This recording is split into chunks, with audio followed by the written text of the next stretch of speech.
So much of the teaching is really pointing to a silence of the thinking mind.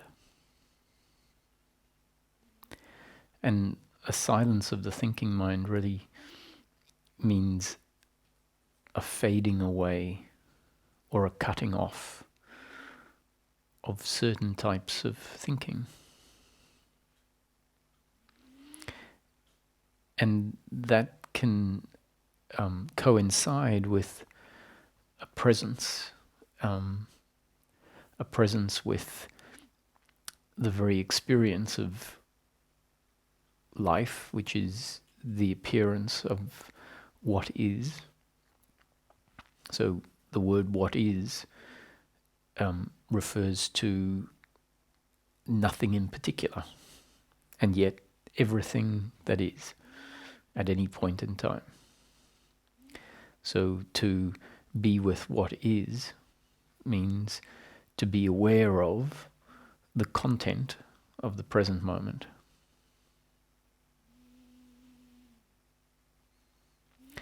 And that content is what is. Now, as soon as we label it as nice content or not so nice content, we've reduced it down to our label.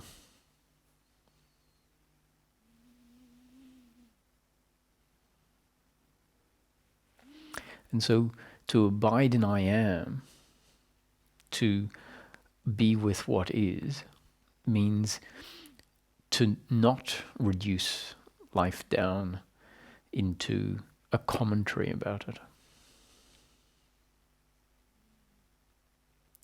And the thinking mind is doing the exact opposite of that. The thinking mind is very often ignoring what is, and which really means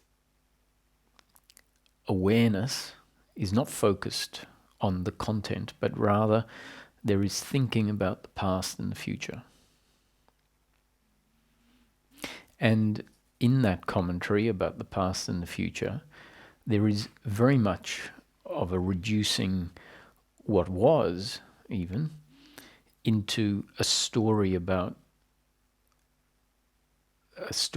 what should have been or what could have been, or this was very bad or this was very good. I'd like the future to be like that, or I don't want it to be like that. And there's an openness, there's a spaciousness in the falling away of that commentary. You might be able to feel it in the present moment if we are heavily involved in thinking, which could include, I don't get this spiritual seeking business. Why is there suffering? The more and more thinking there is, the more and more confined the boundaries get. The thinking tends to make everything feel much more contracted. Because the content is very specific. The thinking mind content makes everything very narrow.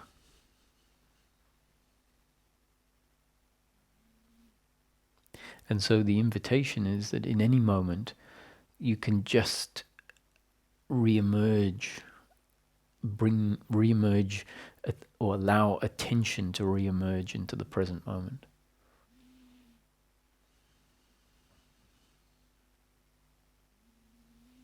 And what that really means is to exchange the commentary about this, that, and the other for a presence.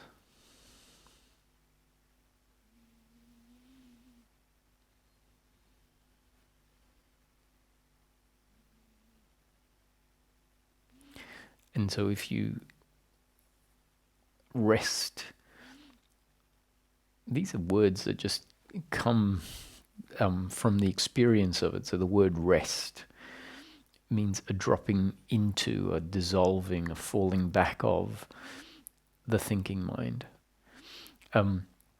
So if there is an awareness of what is right here, right now, we see that so many of the components of the thinking mind are brought into the present moment by the thinking mind. That if we could press pause on the story, or rather if we become present with what is, the story gets paused, because so much of what is being created by the thinking is not actually here in the present moment.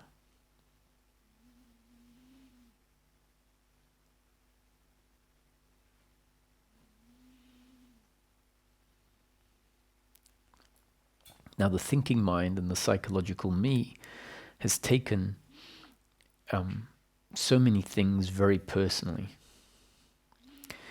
And so even though a person that has done something to us, that has delivered pain, even though they're not in the present moment, the thinking mind says, I don't care that they're not in the present moment.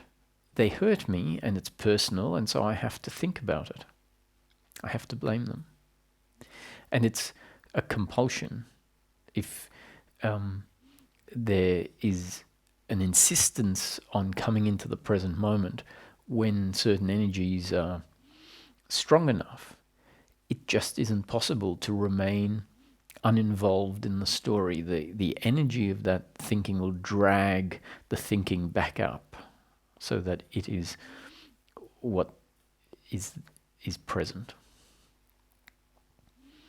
So this notion that I'm putting forward about the dissolving of the thinking mind, the dropping into the present moment, that's not something that you can do whenever you want. Because sometimes the energy behind the thinking is so intense that it means there isn't going to be a dissolving into the present moment.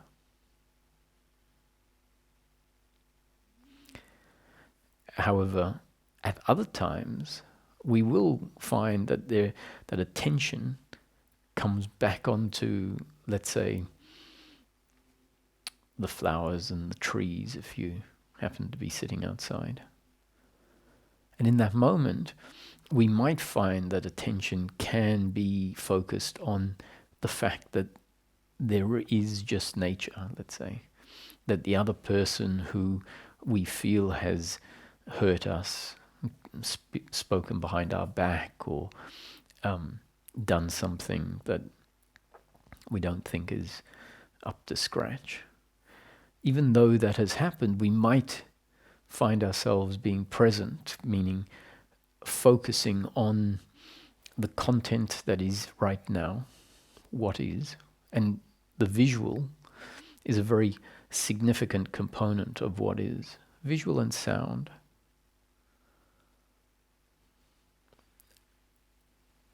Coupled with a dropping into a sense of I amness. And the sense of I amness is essentially the essence, the consciousness that is flowing in the present moment.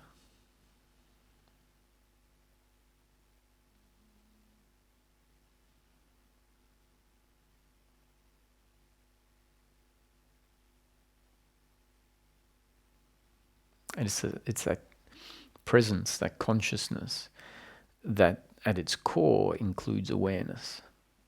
Awareness and beingness. And it is awareness that is aware of and not separate from the content of the present moment.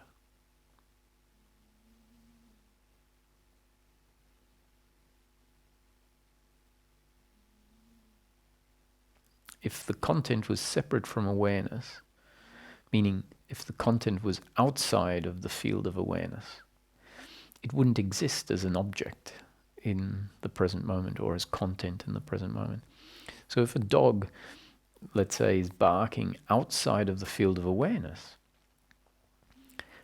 we could say theoretically that can happen. Maybe there are dogs outside of our field of awareness barking right now.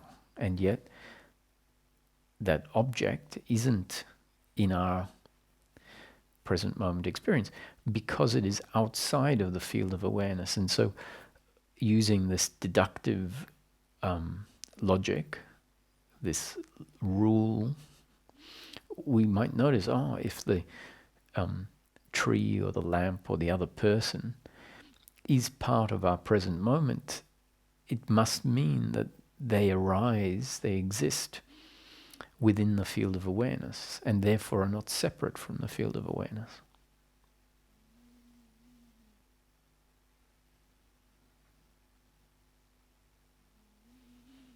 And the body, our own body, is an object witnessed, an object within the present moment.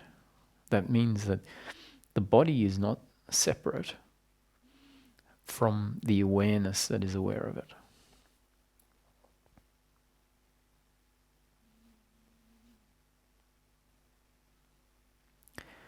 And this dropping into being, abiding in I am,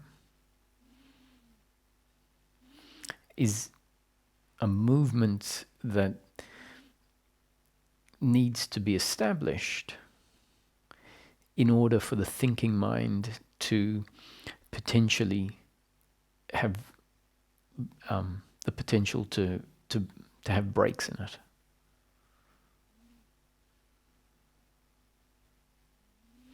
It's a bit like swapping activities.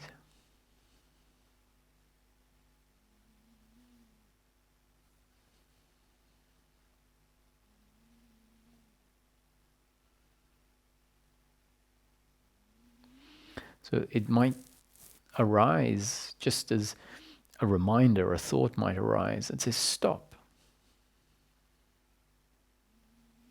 And stop is just a reminder to come into being. The commentary is very superfluous. The commentary about the other and where we're going in life. It covers up what's here, what's true, what's real. Where when the thinking mind is functioning, there is essentially the exchanging of what is, exchanging what is, which includes awareness of our awareness or presence, exchanging that for a thought narrative.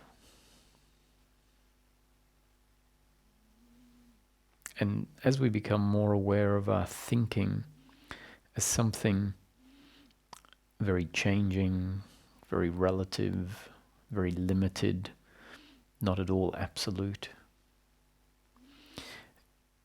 we may start to realize that thinking can't possibly be what we call real, can't possibly be what is referred to as essence or truth.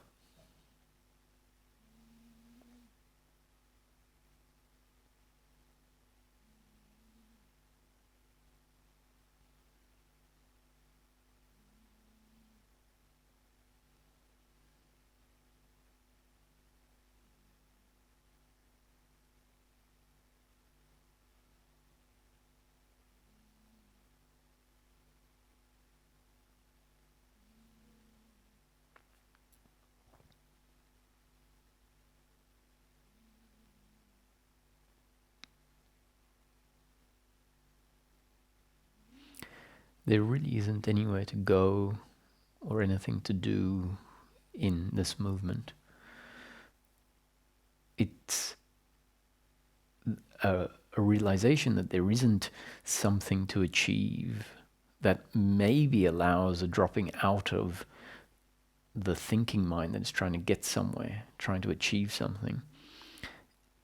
It may be what cuts off the thinking mind, just realizing there isn't a job to do.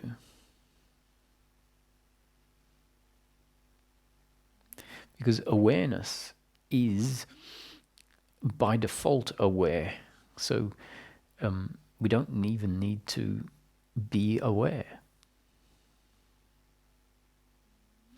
So the dropping into I am, or abiding in I am, dropping into presence, really means a falling away of the thinking mind that drags us out of being.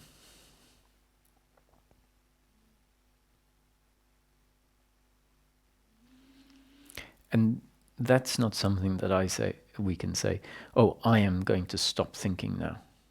Because that very movement of the doer that says, I am going to stop thinking now, is thinking. And it just doesn't have the power to stop the thinking. The only thought that can have the power to stop thinking is one that just arises spontaneously. Now,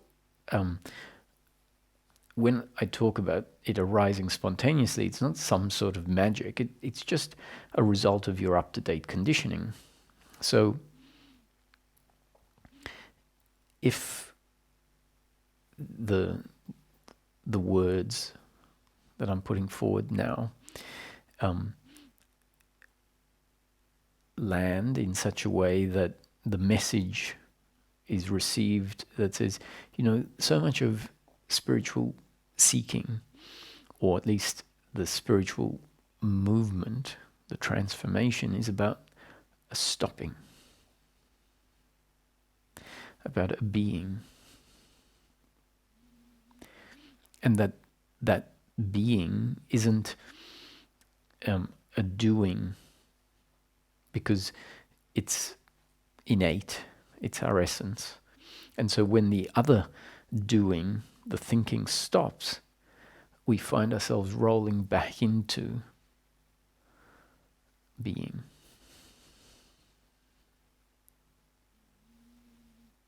So if that becomes received as the message, and a part of you says, yes, this is about just stopping the habitual movement that has become so ingrained and assumed to be our mission, stopping the movement of seeking outwardly into the future.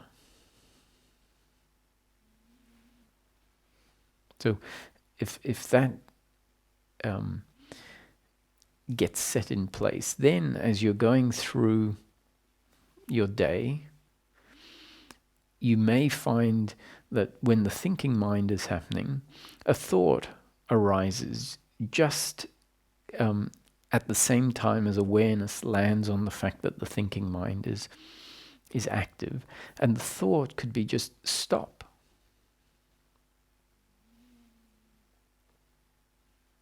So awareness registers the thinking mind, the blame, for example, or the expectation, and out of our conditioning, but not the conditioning of doership and attachment to outcome, but a new conditioning that is going to cut off the thinking mind. The thought stop, arises, and maybe cuts off the thinking mind. And that's when we find ourselves just quiet.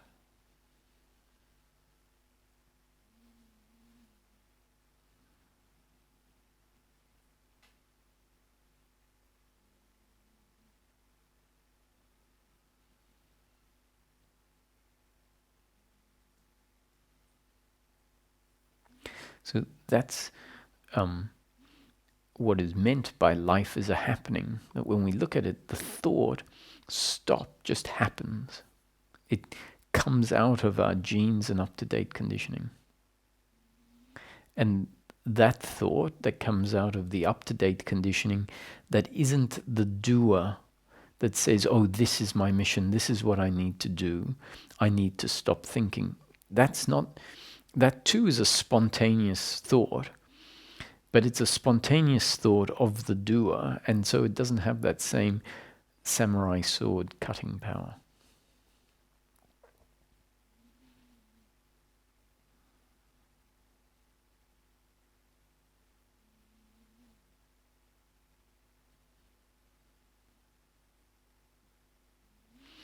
And we may find that this resting in being is available a lot on some weeks, and then at other times we feel very disconnected from presence, and no matter what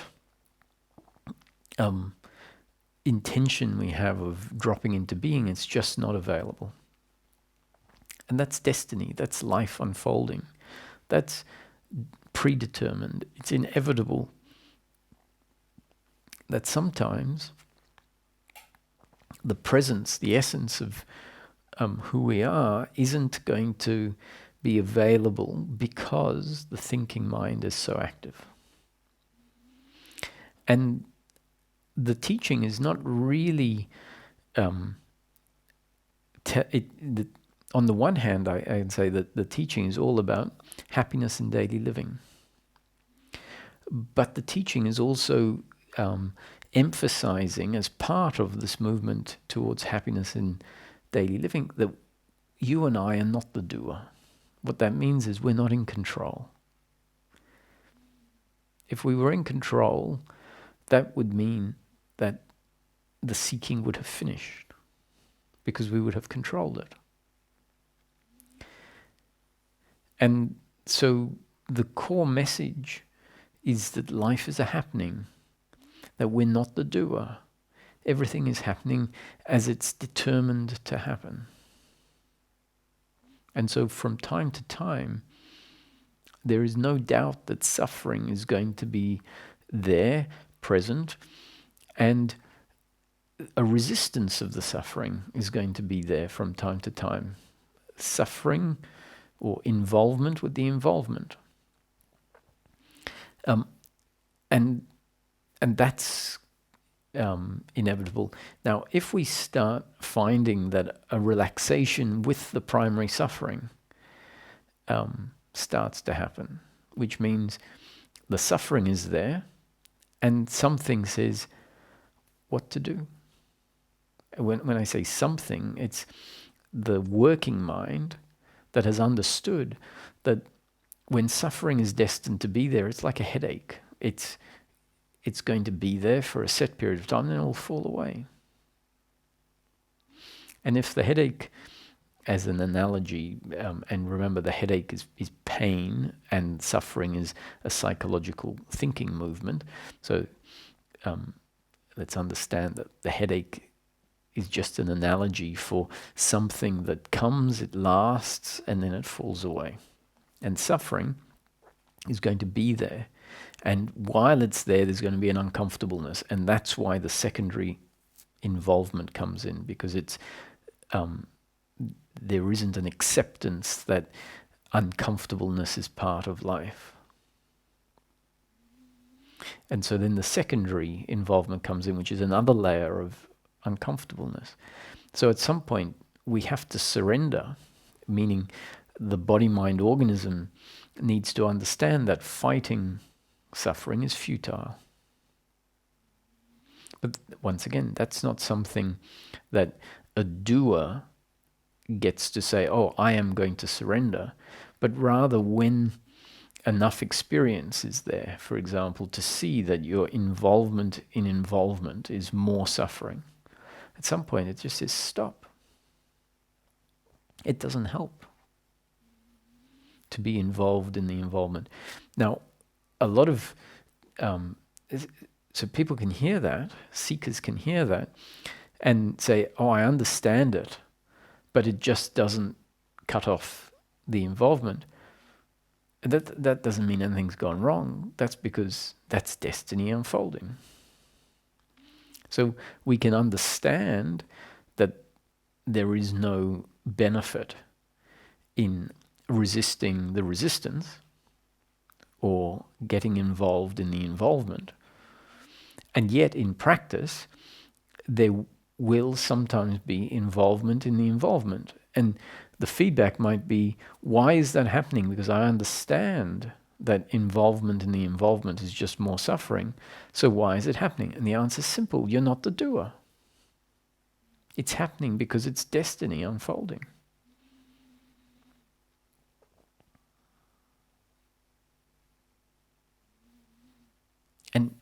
all of that, the circumstance, which is really the pleasure or the pain of the circumstance, whether it's hot, whether it's cold, whether there's a lot of noise, whether someone is talking to you in a nice way or not a nice way, whether you're driving, or whatever the circumstance is content. That's part of what is predetermined. And the suffering and the thinking and the emotions are all part of the content.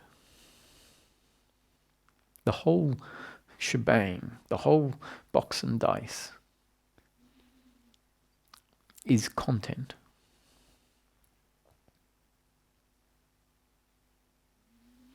The suffering is a content which is an involvement, a thought involvement with the circumstantial content. And so we can break it down into circumstantial content and psychological content, or the thinking mind. And the working mind content is more akin to part of the circumstantial content.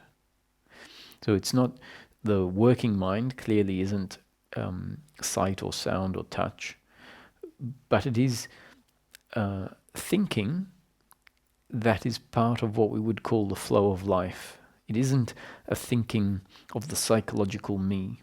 It is functional thinking. So if someone asks you, which way do I turn at the end of the street to get to the shops? Do I go left or right? You say, oh, yep, go to the end of the street and turn left. Now that is thought that's turned into speech, because there's a processing of the question, and there is thinking about it. It's the working mind. And then the words say, go to the end of the street and turn left. And that's part of the circumstance. If, however, the person then takes the information, turns around and walks off, and doesn't say thank you or anything, we might then find a thinking that comes in that is a thinking about the circumstance. When I say, who does this guy think he is? Not even a thank you? How rude. And so that thinking about what has happened, especially if it sees that as the lack of a thank you as an attack on who I am, and takes it very personally, and then blames the other as if that is not how life possibly could have been intended to turn out. So it says, you are the doer and you should have said thank you, and I can't, we don't have anything inside of us that says this is destiny unfolding, this is my destiny for that person to not say thank you.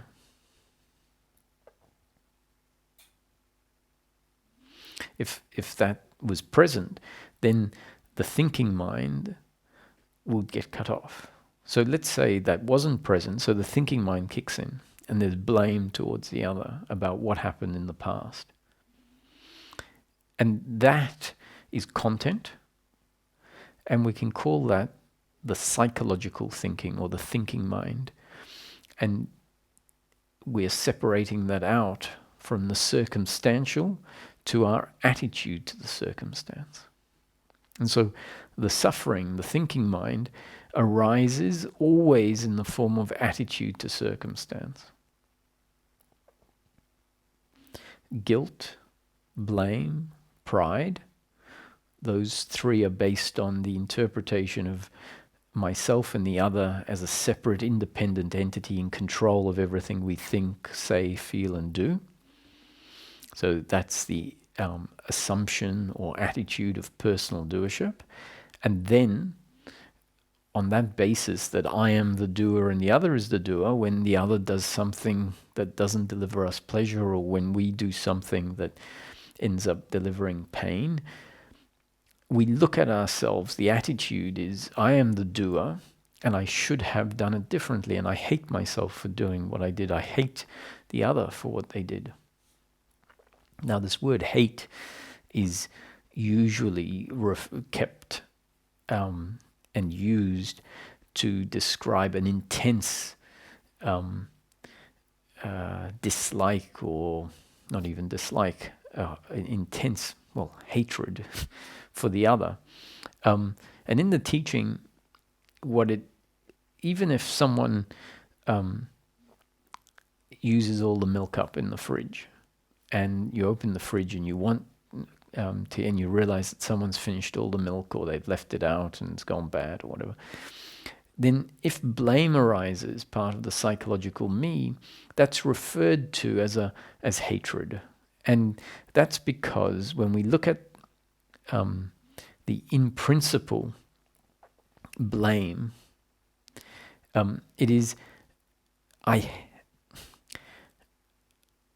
can't accept you, and I can't accept what has happened. I can't accept what has happened through you. And that is exactly the same attitude that is there for events, outcomes that are much more intense, where there is a hatred that is felt in an intense way, where someone might want to kill someone because they hate them so much for something that they have done. And in principle, it's exactly the same feeling as someone who has left the milk out and the milk's gone bad and you don't have milk. In principle, in intensity, it's not the same. So the description is that blame is, you hurt me by leaving the milk out of the fridge and it's gone bad. So by depriving me of my pleasure, you have hurt me. You hurt me, I hate you.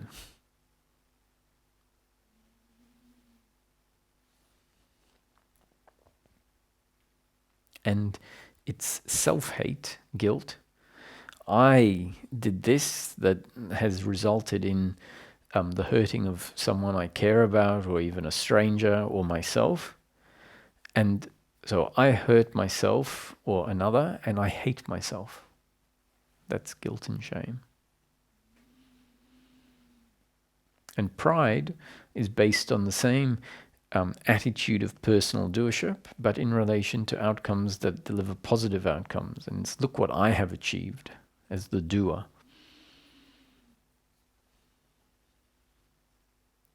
And if this seeing myself as the orchestrator or the doer of the action, meaning the agent, the one that made it happen, if that falls away, then whatever happens is seen to be destiny unfolding.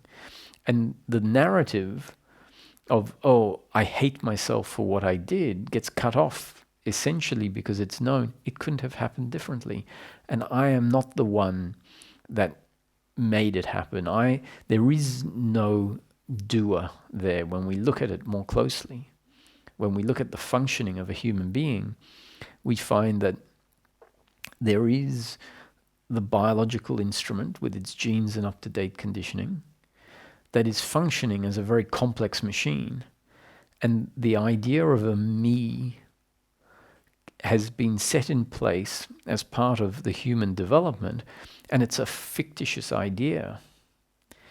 It's a fictitious identity, and at the root of that identity, the assumption that there is someone doing all of this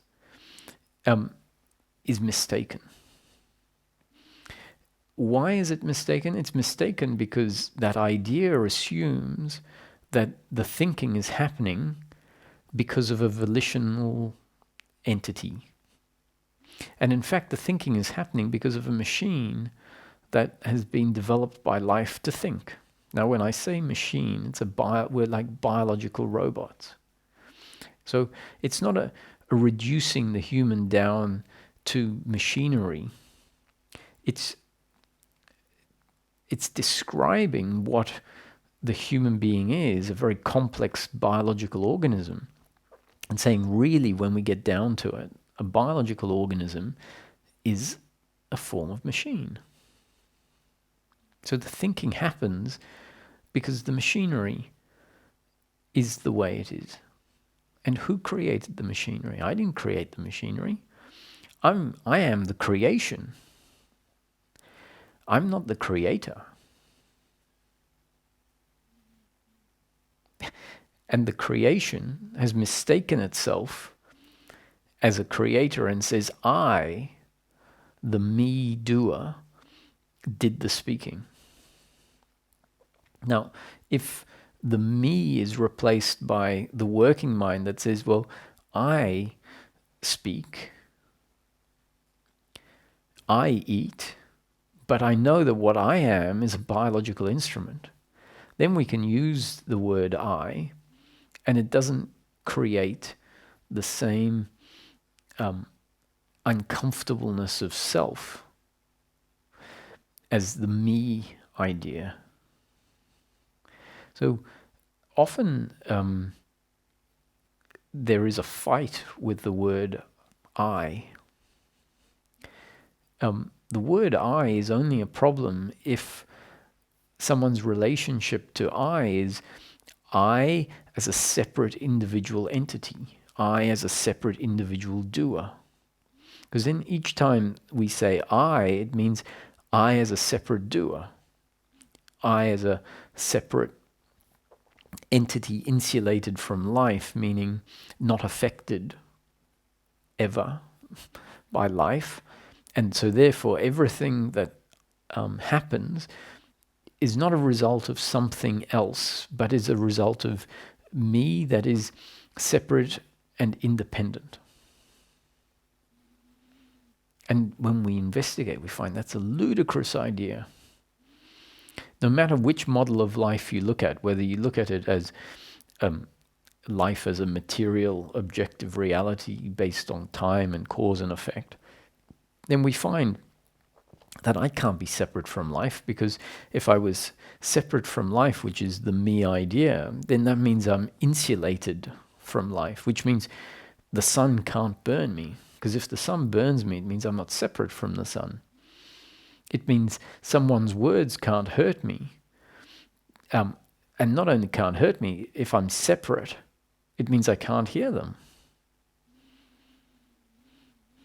It means I can't shake hands with someone. So the idea that I am a separate insulated entity is completely ludicrous when we look at the experience. The experience is that life is, we're swimming in life. We're immersed in life, and we're always being impacted and affected by life.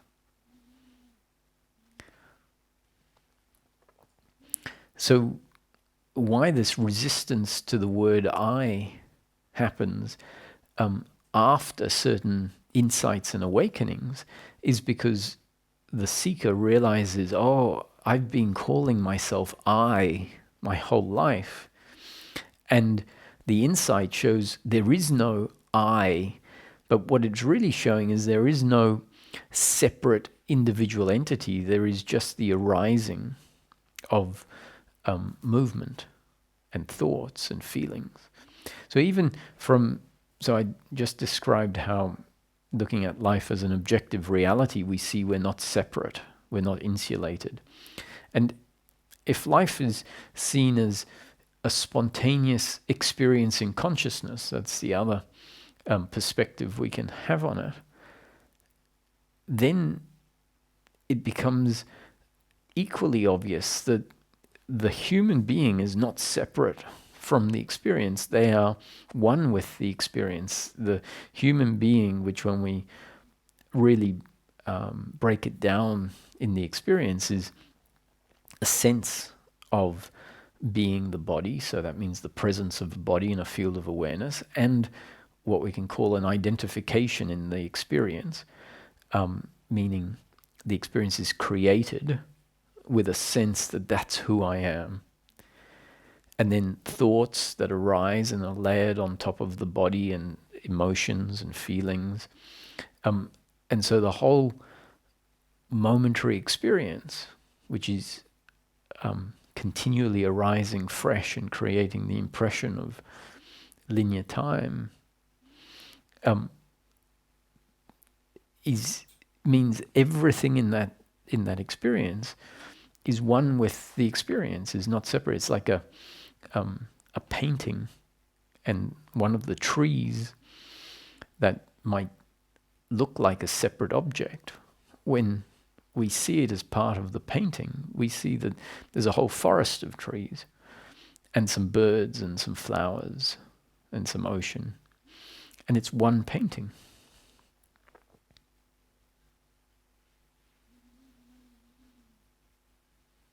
So this notion of separation and doership is completely illusory. So if it's a spontaneous arising, meaning there is no doer, there is just the experience, then the words are arising from source, the feelings are arising from source, the sense of a body is arising from source, and source is the moving experience, just like a dream at night is a moving experience in consciousness, and the dream characters are created by the dream. They are part of the dream, and their thoughts, their feelings, their words, their actions are not their own, but one with the dream. They are the creation and not the creator. The creation is the dream, and they are part of it. So whichever way we look at it, there is no doer. So after various realizations and insights, a seeker may have problem with the word I because they haven't really seen that you can say I and not mean me. Not mean, when I say me, not mean I as meaning a separate, independent doer.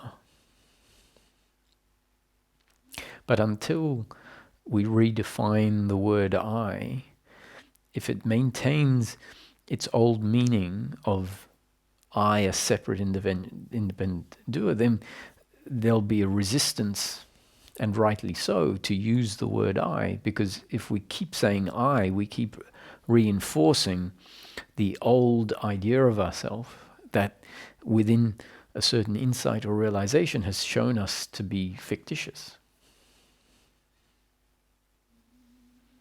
So I encourage anyone who thinks that I is the problem to redefine more specifically the problem as being the idea of a person who is the doer.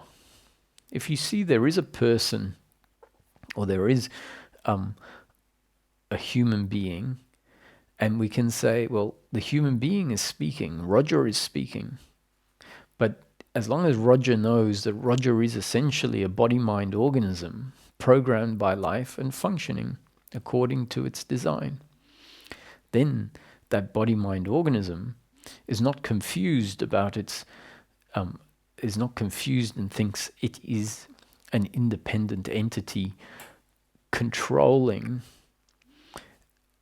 the speaking. It realizes it is a biological instrument forced to speak.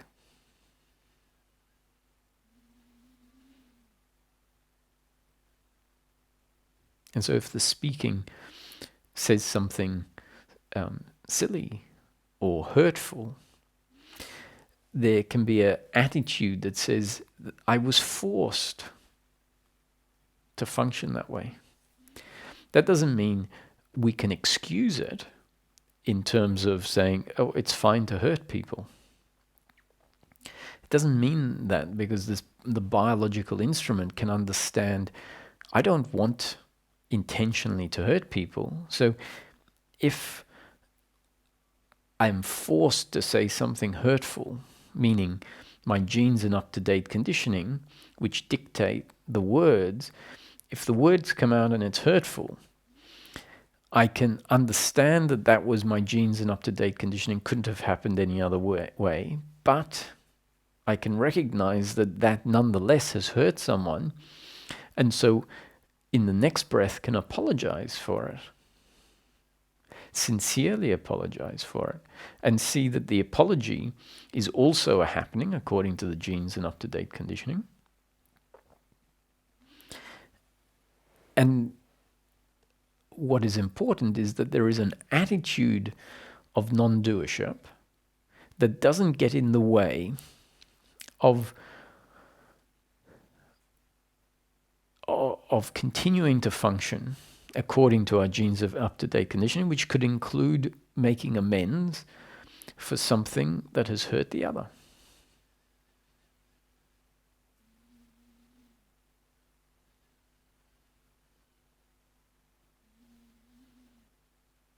And if they don't accept your explanation, your apology, then at some point you might say, well, it seems like it's destiny for them to not accept my explanation, which means their genes and up-to-date conditioning are forcing them to not accept it.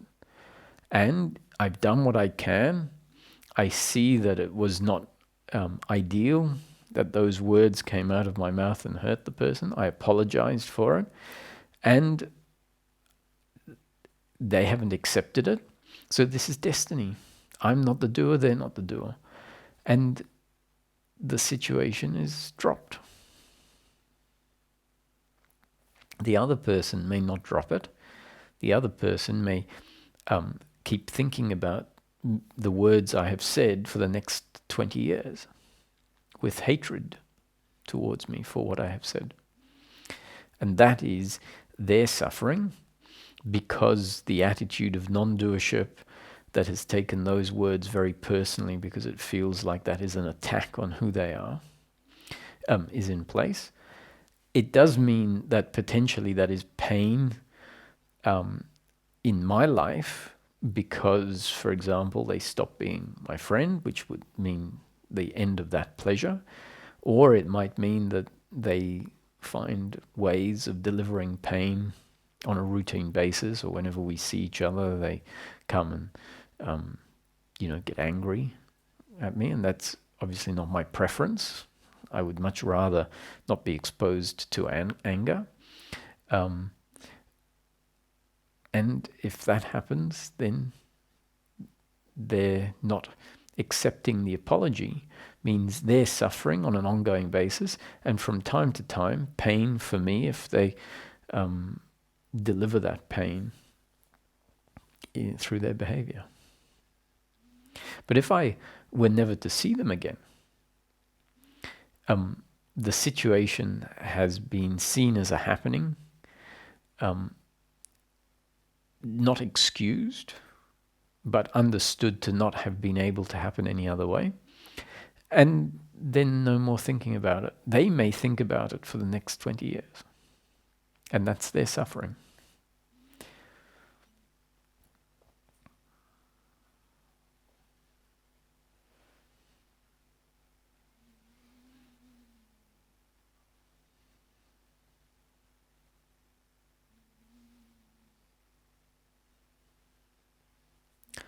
So I think we'll move on to some questions.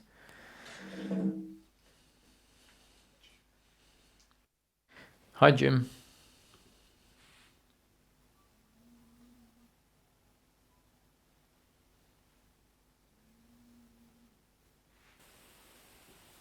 Hi, Jim. Hi, Roger, can you hear me? Yes, I can. I have one short question. Okay. Before some days, when I was sitting here in my home, I have an experience, so-called. And I wonder if what I felt is the true, if it was the truth. So what I felt is I was observing everything, my thoughts, my emotion, and so on. Mm-hmm. At some point, I cannot longer observe anything, and I see like a black screen. In this state, I saw myself everywhere. This continued for some minutes, or maybe it was an hour. From that moment till now, this state has not go away. Mm-hmm. So I wonder, and I start to read or see or to watch some videos. What is this? Is this something that my mind does it, or because I can see it when I go to bed or when I wake up in the morning? Everything. It is in every experience. And sorry for my English. I don't speak very good.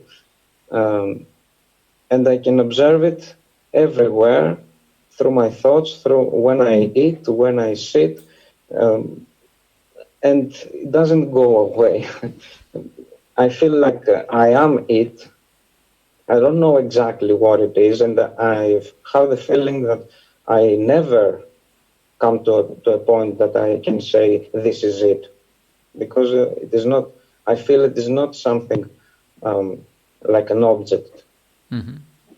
So Mm-hmm. this brings me periods, uh, certain beliefs that comes and goes, and even and if I have to think or if I have to do anything, that allows me to do what I want, and I can, and when that thing is over and I sit back in silence, this blossoms again.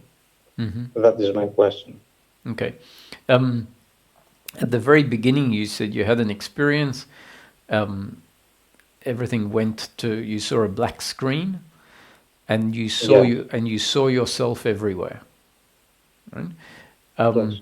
So when you said you saw yourself, what I have a sense about what you mean, because afterwards you referred to yourself in several different ways. But when specifically when you say you saw yourself everywhere, tell me what you don't mean by that. I mean, like an emotional, romantic sort of state, like, oh, I'm going to and give a hug to a tree. Um, I I I mean it as it is. I don't know what I say exactly. I feel I am in inside everything, inside the tree, inside, not just like a romantic. Yeah, but so when you say you saw yourself, or I feel like I am inside everything, you obviously don't mean your normal image of yourself. No, Yeah. Okay. something vaster, something more universal. Yeah. So reading in between the lines of what you're saying, it's essentially you are describing a shift in identity from what would be referred to as identification with form, meaning identification with the body and with thinking. So that's what we historically and traditionally develop into knowing ourselves as, a physical entity that is operating in a world of form. And there is, it would, you could call that an awakening experience, awakening shift, where the sense of I self. don't. Sorry, go on. Yes, I don't want to like it to call it an awakening, because I felt it more like a death. I don't feel like I am awakened now. I feel like I am free to do whatever I want, and I don't take it personally like in the past. Yes. So why it's called an awakening? So obviously it depends on what you project into the word. But why it's called an awakening? It's called an awakening of the sense of self that was previously hidden, the sense of self that was previously not available. And so you awake, there is a waking up to that, a recognizing of that, a realization of that. So you don't have to call it awakening, but that's why the word awakening is appropriate, because this shift is a shift where there is a sense that what I am is formless awareness. What I am is the space in which the experience of life happens. What I am is alive, or is awareness and existence, awareness and being. And there is a very different quality to one's sense of self in that form. So as you said, then life is not taken personally. It's not received from the perspective of a limited body-mind organism that feels like Yes. it is happening to me. But rather it is all just happening. Yes, and also I don't feel that I am something different, and I feel like all there is me. There is no people, nature, nothing, and also everything is. I don't know. I feel like I'm taking myself like a god, but I don't know how to describe it. You're taking yourself like a... Like I'm a god and everything is me, and but I don't know how to describe it. Well, when you know, in philosophy or psychology, there are different states of this. So someone could hear what you're saying and they could say that's solipsism. So solipsism is where you feel like you are the center of the universe and it's all happening for you. But solipsism is an egoic sense, as I Yeah. understand it. What you're Yes. describing, if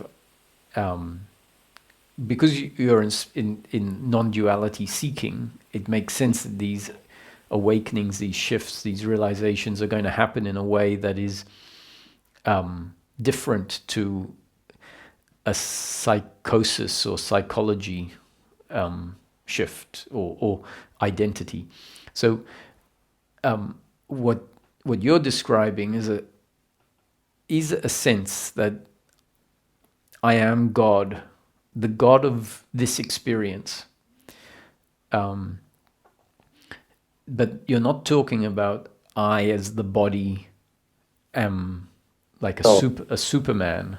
you're not talking about that. No. Yeah, but the formless awareness on which everything depends. So without this awareness that contains the whole experience, there wouldn't be the experience, which is why we feel like I am everywhere and I am nothing but everything and not separate from everything. And therefore, everything is happening inside and within what I am. Now, I wouldn't take that too literally, because we can think that that is the whole universe. Our thinking can say the whole universe is arising inside of what I am.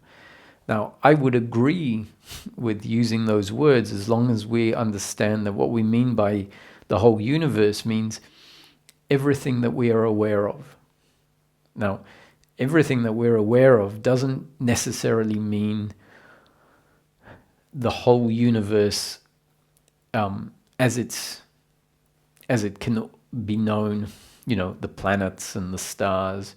If we have an experience of the sun, then we can say, yes, the sun is arising inside what I am, because the sun it's really an image in the present moment.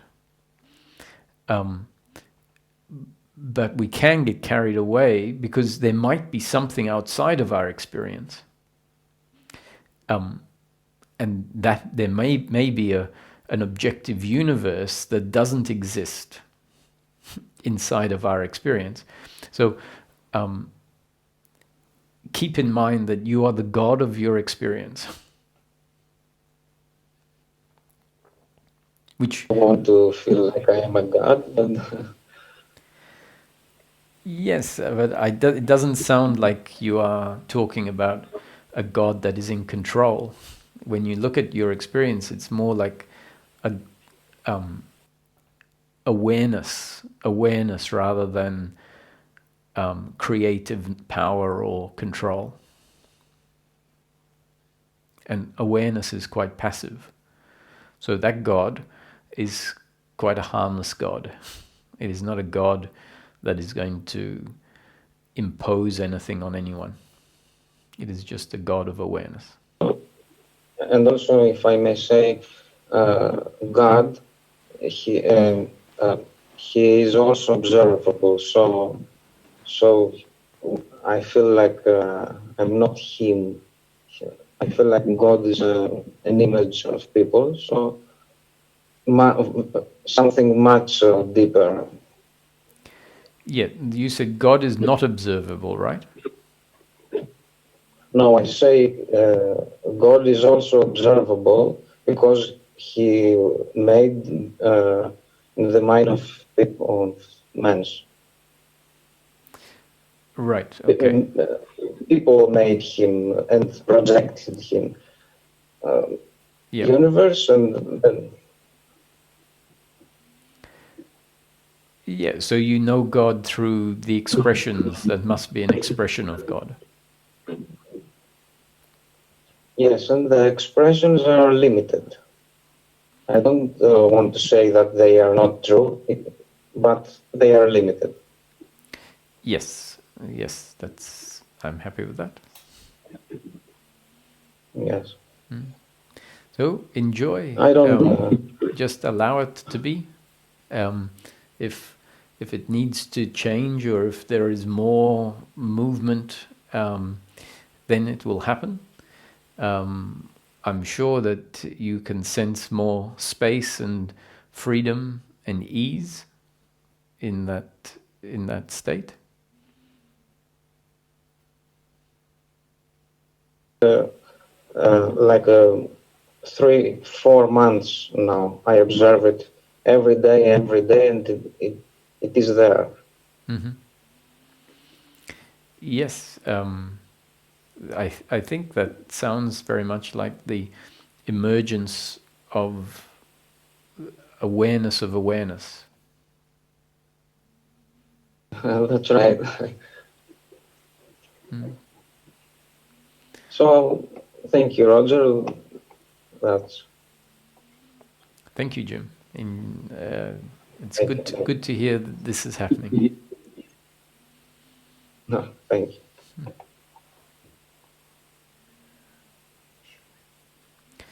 Hi, Schumann. Hello, Roger. Hello. Thank you very much for the talk and the meditation you did earlier. My question is, it is to do with the doership. I think I struggle with it, and because what's come to mind is, for example, it's really to do with thinking. So, for example, I think one of the major tobacco companies in the 1940s were concerned that women didn't smoke, and they saw it as a huge loss of revenue.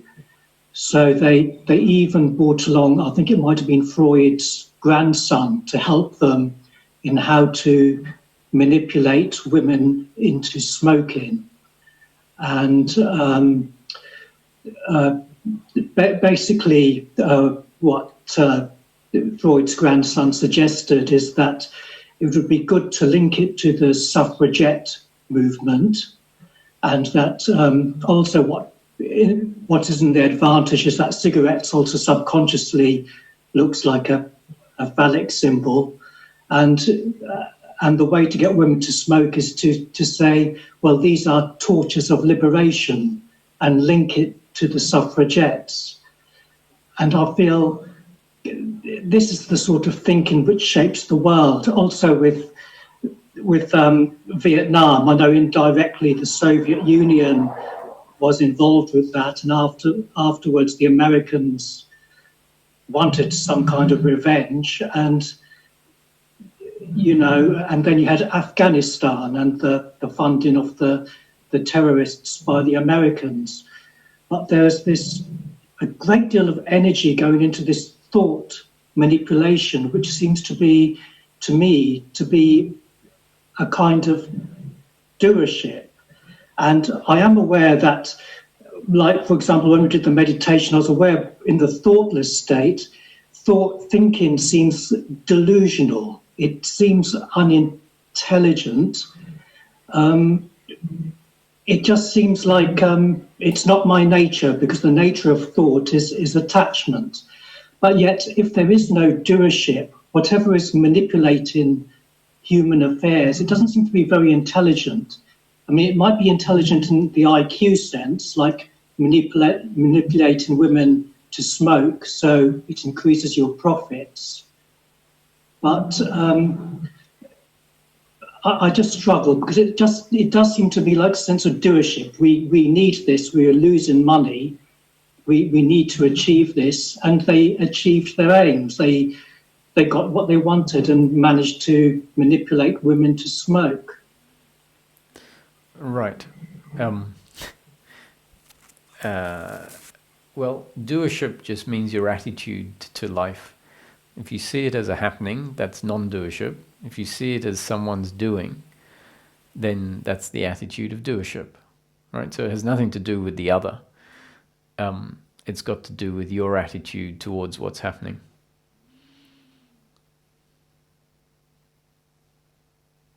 In terms of my attitude could be,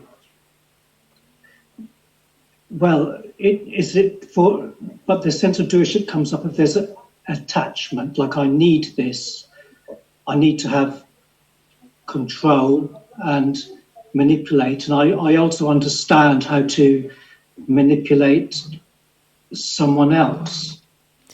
Yeah, but it's always about your own attitude, right? So if you're looking out, and so the other day someone was asking me about sages or masters that have done things that are unacceptable or not, nice things, not. And then are they still a master because they've done whatever, stealing or sexual activities and whatever? And it's like, who cares? Like, the point is, it's about your attitude towards the circumstance. Like, to worry about whether they have doership or not, right, is like missing the point. It's like, who cares about life? Is going to, there's going to be things that happen that aren't as we would like them. And it comes down to our attitude. So we don't need to ask questions about, was that master enlightened or are they a master?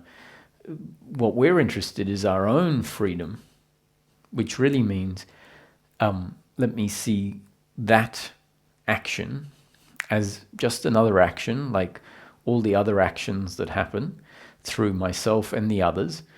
And if I have the attitude of non-doership, then I'm seeing it all as a happening, which means sometimes pleasure, sometimes pain. If, however, I'm saying, they shouldn't have acted like that, they definitely can't be a master if they acted like that, because they're a master, they shouldn't act like that. All of that is the attitude of doership towards the other, trying to decide whether the other has an attitude of doership or non-doership. And so the whole point of the teaching is, let's just see life as a happening. And whether that happens or not is not our doing, it's a happening. So if you say, well, seeing life as a happening just isn't happening. Why is that? The answer is because we're not the doer. Life is going to unfold exactly the way it unfolds.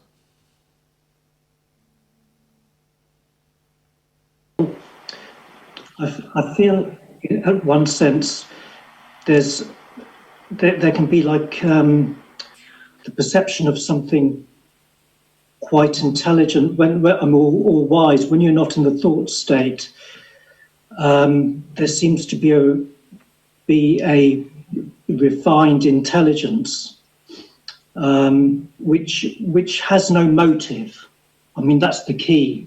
There's no motive. It just is, and it's just so fine. It's just unattached to everything, to anything. It's just freedom. Mm-hmm. And yet, my concern is there's the other thing, which is slightly linked to thought, is that, well, I can cultivate stillness, but there's a motivation there. Or I can even say, who cares? But there's a motivation. It's to cover up my vulnerability. Now, I think both exist in me.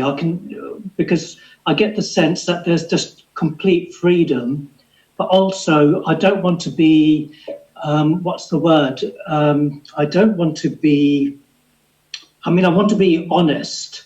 I don't want to be dishonest. And I've got, dishonest in the sense that I can use non-duality as a form of escapism, because it's all I can be blissed out. But that to me isn't the truth of the matter. I can see both sides, but there is that there could be, if I'm not alert enough, there could be the temptation to use it as a form of escapism. And if you're not careful, you could use it as a form of getting attached, right? Yes, definitely. So it's about, making an effort or meditating doesn't mean doership, because when the attitude of non-doership falls away, we still, go for a walk, which clearly there's a reason for it. We want to enjoy nature, or we want to exercise, or we want to get from A to B. We will hang up the clothes because we want them to dry, and go and weed the garden because we don't want weeds in it. So there are activities continue to happen, and with an intended outcome. The issue is, are we attached to the outcome? So if you hang up the clothes or do something, we need to see the difference between doing something to get an outcome and being attached to the outcome. They're two different things. So if you meditate because it helps you get grounded or centered, that's okay. But if you don't find yourself grounded or centered on a particular day, hopefully there isn't the attachment that needed to happen. So when you say, doing something in your seeking is a doing, meaning there is the doer there, it's not necessarily the case. It depends whether it's being done with a certain attitude or not. Yes, and the attitude of attachment, which breeds suffering, where there's any kind of attachment to outcome, there's inevitably suffering. Yes, but doesn't matter whether it's but attachment to outcome doesn't mean, it's not the same as intention. Because when I go to the shops to do the weekly shopping, I have the intention of buying food. If my car breaks down on the way, I can laugh and go, you see, my intention was there, but it looks like it's not going to be delivered. Because there's no attachment to the outcome. If the attachment to the outcome is there, then the breaking down of the car is going to create a frustration relative to the outcome that I'm attached to. Thank you for putting it like that. That's so true. Yes, there was the attention, but that's very distinct from the attachment of outcome. Yeah. Yes. Oh, yeah. Thank you so much. You're welcome. Thank you. Thank you for the earlier meditation you did earlier. Really beautiful. You're welcome, Schumann. Yeah. Thanks for dropping in. Thank you very much. Thank you. Welcome. Bye. Bye now. Hello, Holger. Hello, Roger. I just want to quickly say a big thank you for your beautiful words and your presence. And I could ask a question: if thinking mind and presence are parts of the interrelated opposites, but we don't need to go into this. I'm feeling happy without an answer right now. Right. Okay. Technically, I would say that they're not interrelated opposites. Presence is outside of the interconnected opposites. So presence is that which is aware of the interconnected opposites. And the thinking mind, you could say, is an interconnected opposite of the working mind.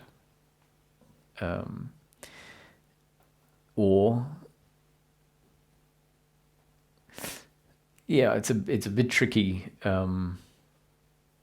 You could also say that the thinking mind is, well, you could say that the thinking mind is sort of like a interconnected opposite to peace of mind, and that the thinking mind is outside of interconnected opposites.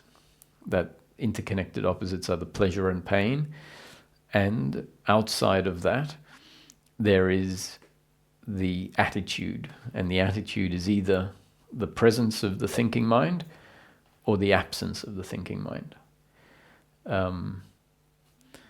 So I hope that answers the question.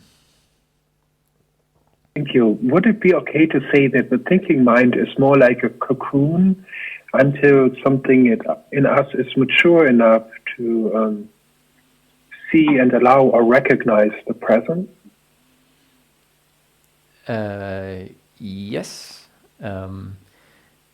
I think, when that starts happening, the presence starts arising, you can say it is a maturity or a maturing, a transition from an attitude of the thinking mind to a different attitude. And until that new attitude has set in, then, the best we have, which is not very good, but or all we have is the attitude of doership and attachment to outcome. So, I think you can say it's a metamorphosis from one to the other. Beautiful. In the beginning, at the beginning of the satsang, you sounded a little chesty, like you're breathing. Mm-hmm. How do you feel right now? Isn't it amazing that the harmony of satsang? I mean, do you feel different right now? I can't say I feel different, but maybe I sound different. Yeah. Okay, wonderful. Thank you so much. Bye-bye. Thank you, Holger.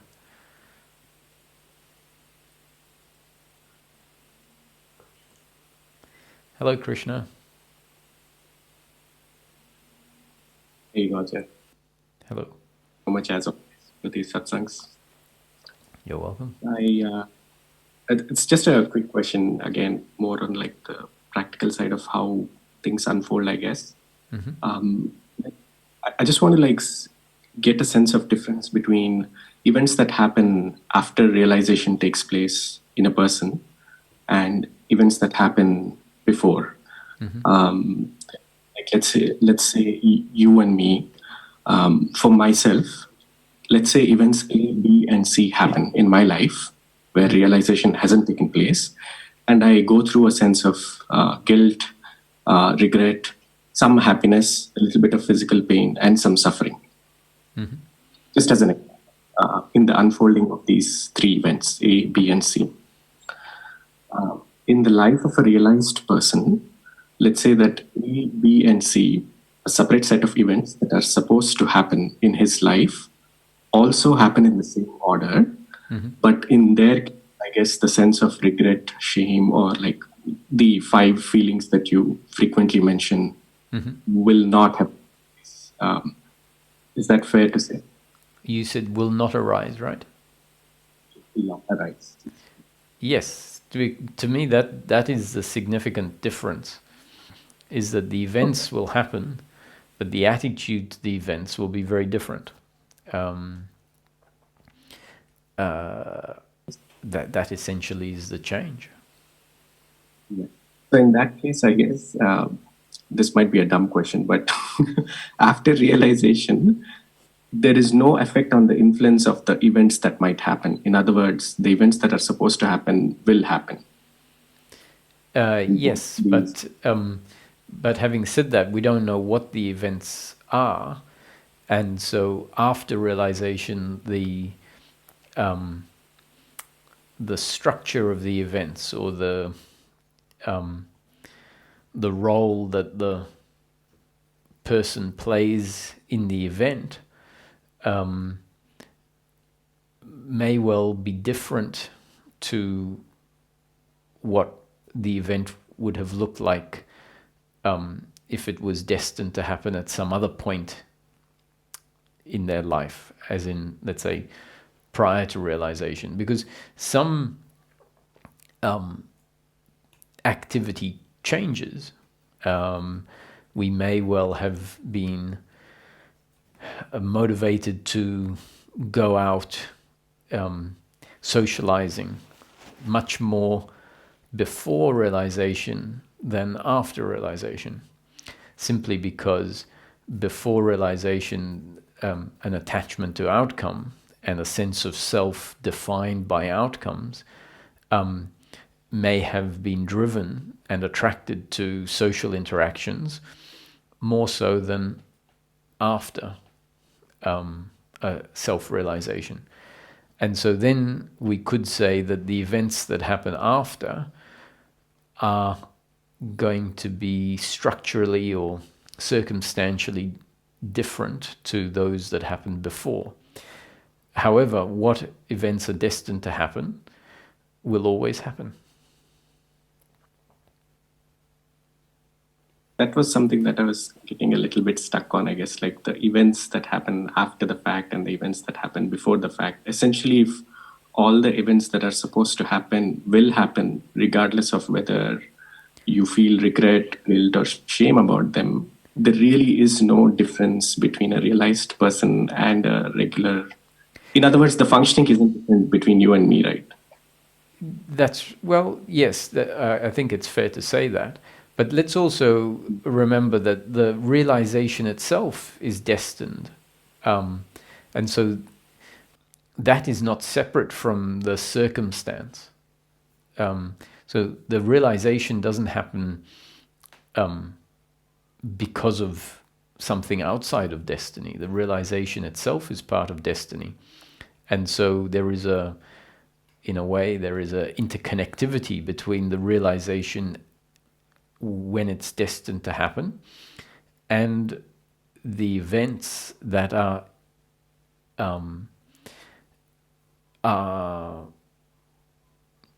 so the events aren't put in place irrespective of someone's attitude. The attitude and the events are all part of what is predetermined.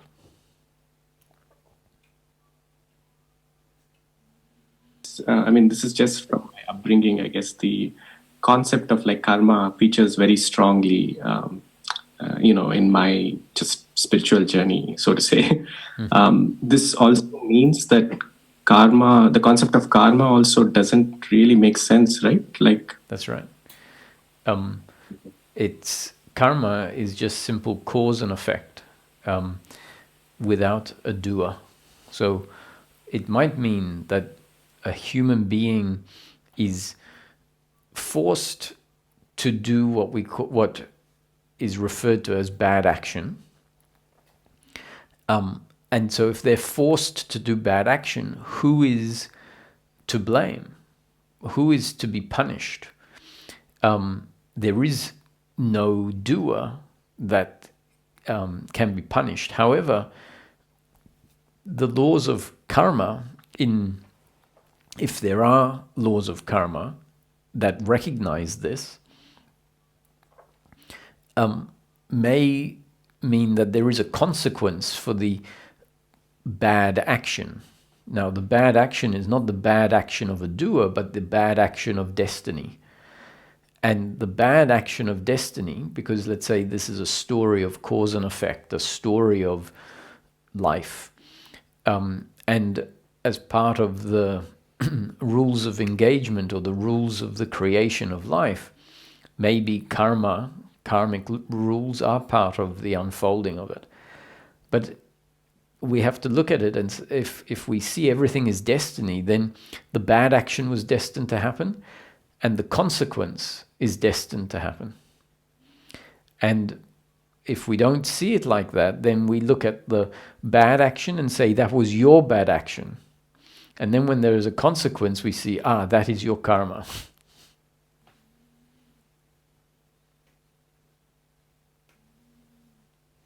Makes sense. That's kind of in line with where my thinking was as well.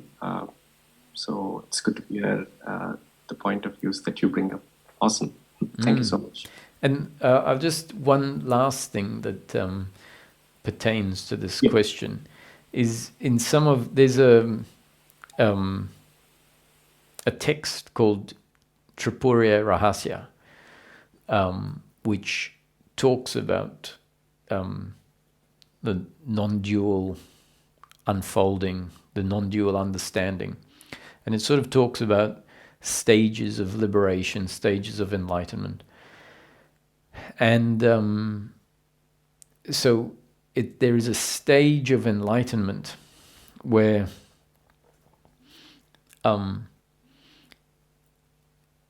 the sage realizes that they are not the doer.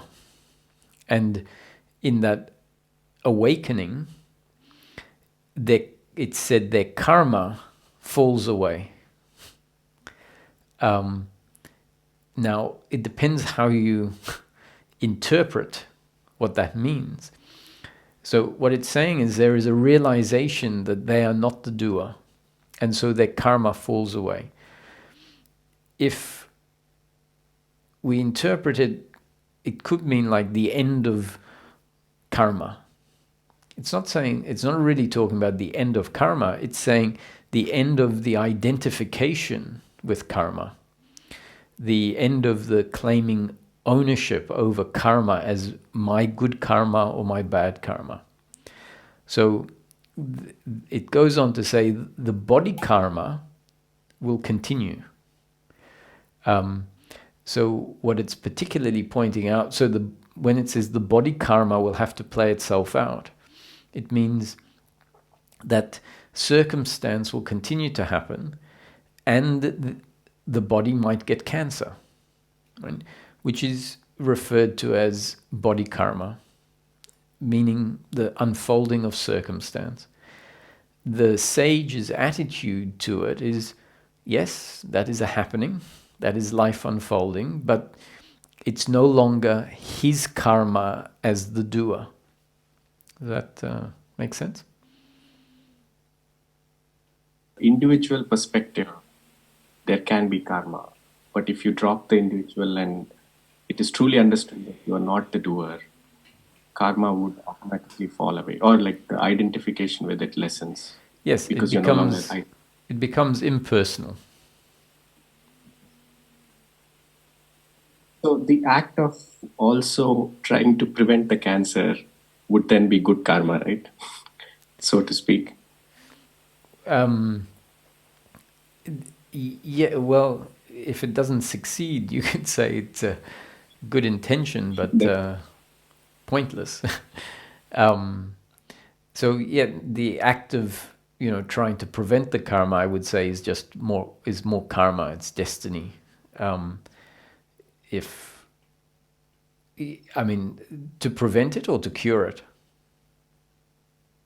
Or like to try to do something about it. It's just the conundrum is like, as an individual, would you try to change the situation, or like the act of motivating yourself to change the situation, does that gather karma? Or would a person who is self-realized even try to change the outcome of cancer, is what I'm trying to get at. Yes, to some extent, when and it really depends on what the feelings are that arise, which is also not in your control. So you have the example of take Jesus in Christianity as a metaphor for liberation. At some point in the story, as I had heard it, the Romans, who were meant to be sort of acting to appease the Jews, and this is all the story. It's not about Romans and Jews and Jesus and whatever, but Jesus at some point apparently had the opportunity to sort of defend himself against the accusations of blasphemy or heresy or whatever the accusations were. And if he didn't defend himself, the outcome was death. And similarly, at some point, he was free and soldiers came to collect him, and his apostles stood up and wanted to fight. And in fact, the story goes Saint Peter chopped off the ear of one of the soldiers, and Jesus healed him. And in a sense said, no, don't fight, I'm surrendering myself. He had spent the 40 days in the desert fighting with the demons because he could see how destiny was going to play out.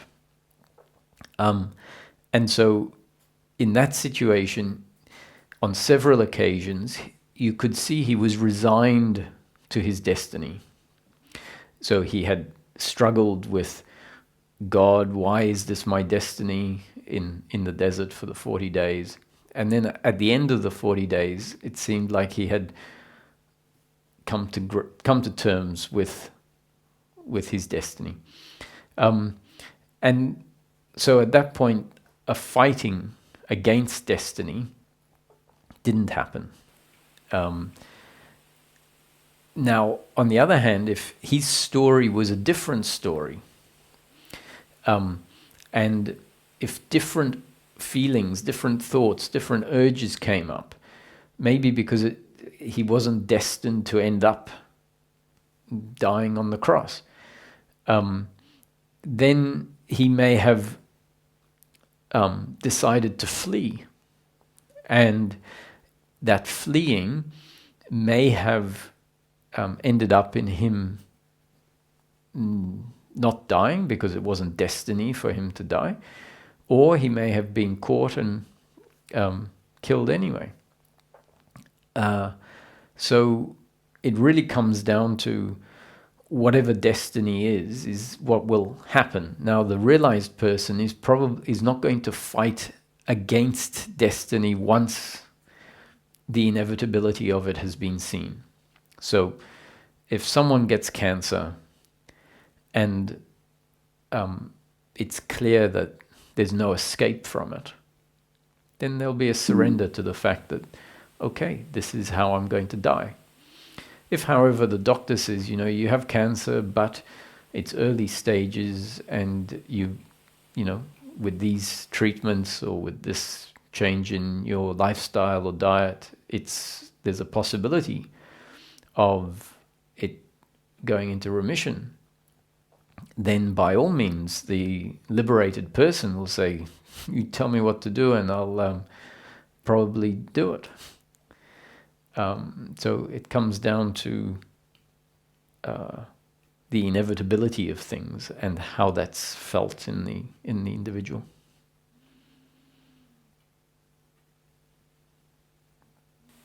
The fact that was like troubling me a little bit, I guess, like the actions that take place after realization takes place, and it's not like a resignation. There could be things that he would try, Sure. but once there is a sense of inevitability that nothing else can be done, peacefully accept the fact. Yes. And that's why the notion of acceptance doesn't at all mean don't do your best. So it says, do your best to improve the situation. And once you've done your best, sit back, relax, and see what the outcome is. Excellent. Yeah. And it's just, I guess, most of the non-dual teachings, I don't know, I mean, it's not necessarily you, I guess, but there are other teachers as well who talk a lot about acceptance and surrender. There sometimes can be a hint of like passivity that people might garner from such information, right? Which was what was troubling me a little bit, and I wasn't sure how to bridge that gap. This makes it a little bit more clear, like at least for my understanding. Yeah, the reasons why teachings will not necessarily, each teaching will do it differently, is that often the main problem, especially early on in the seeking, is that there is an obsession with changing outcomes. And so a teaching is really interested in breaking that obsession. And so sometimes the best way of bringing that about is to introduce the opposite. And the opposite is rarely the middle path. The middle path is usually outside of interconnected opposites. So if we're obsessed with changing outcomes, what tends to break that is where we are obsessed with not changing outcomes. And that actually becomes, it still is involvement in a way. It's sort of like when someone is on a renunciation path, the attitude on the renunciation path is usually pleasure is the problem. And then we renounce pleasures where we see pleasure as the enemy. And in a way, we're pushing pleasures away. Eventually, the middle path sets in where we realize that pushing away pleasures was not balance, but was the opposite of grabbing onto pleasures. However, the process of renunciation where you're pushing away pleasures, which seems like, based on what I'm describing, as the wrong thing to do, is very effective at breaking the attachment to pleasure. So it breaks the attachment to pleasure, but eventually that needs to be corrected so that it is the right attitude instead of what's pushing away?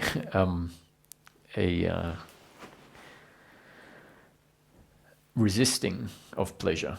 So eventually we need to come to a point where we're very happy to indulge in pleasure when it's available, understanding that it's going to always come to an end and be replaced by pain. That's the flow of life. So that analogy can also be used with this notion of acceptance. At first we start off where acceptance leads to a passivity, and then at some point we realize, oh no, I can accept and at the same time still do my best. So if you come across a beggar on the street, acceptance in its early stages might be where you just become oblivious or passive to functioning in a way, where you might sort of just say, well, it's their destiny to be a beggar. And in the end, it might be, it's their destiny to be the beggar and my destiny to give them 10 rupees. So then it means, that doesn't mean that you can't do your best. Absolutely, yeah, that's wonderful. I can keep talking to you for the rest of the day, so I'll let you go. Thank you so much. Thank you, Krishna. I think we'll take the last question. Hello, Michael.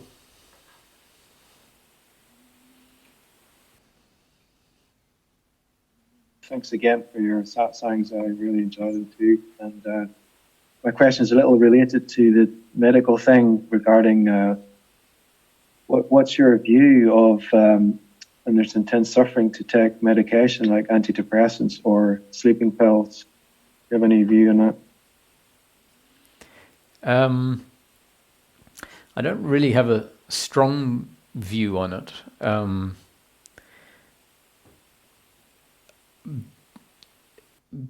Because I do see that when it's really intense, there are people. I've seen friends actually recently when anxiety and depression was really intense, to the point where they really didn't recognize themselves in their life, that medication made a big difference to them, and they were very grateful for the fact that that was available. And so in some cases, medication can create a space that simply is lost when the suffering is very intense. And from that place where there is some space, maybe something more productive and something more beneficial can happen. And then again, there's plenty of stories about people that have tried medication for years and it hasn't agreed with them, it hasn't helped them, it's made things worse in some cases. So I personally would say I wouldn't rule anything in or out. I wouldn't say, I shouldn't or I should. And at the appropriate time, be open to seeing what feels most appropriate. Take medical advice, take it with a grain of salt to some extent, which means don't take it as truth, but at the same time, don't assume everything the doctor says is rubbish. So I think that's about the most close to how I feel about it that I can put into words at this point. Okay, that's fine. Thank you. I just was curious because, I'm taking it now, but only as a temporary thing. So, I don't think anything helps or hinders this, because whatever this is destiny unfolding, as you say, and that's the path. So, yeah. Yes. I hope. Let's hope it all works out for the best. I think if you do it with the right attitude and with as much consideredness as possible, then it probably will be very valuable information for you. You get to try it and see the benefits or see the effects, and register that, so that then you know whether it's something to pursue going forward. Thank you, Roger. Thank you all.